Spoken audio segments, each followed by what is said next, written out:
ব্রহ্ম কিন্তু একটা পদ অধিকার, বুঝলেন? এই ব্রহ্ম কি বিশেষ ব্যক্তি না, এটা একটা পদ অধিকার বলা হয়।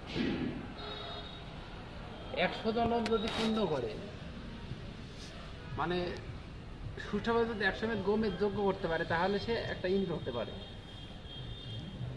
ওরকম 1000 বার না কতবার যজ্ঞ করতে পারলে সে ব্রহ্ম হতে পারে, এরকম শাস্ত্রে বর্ণনা আছে। সে যে কেউ হতে পারে, ওরকম যদি ক্ষমতাশালী হয় কেউ।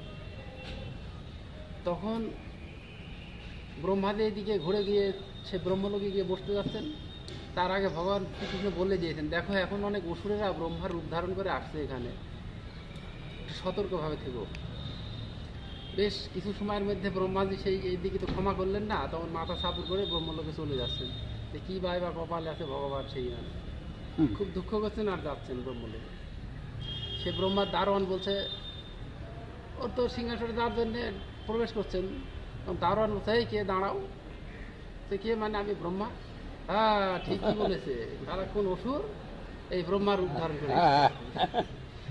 ব্রহ্মা যে মনে হচ্ছে শালা তো বাড়ি হয়ে গেছে, আমাকে আমার সেবক আমাকে বলছে অসুর,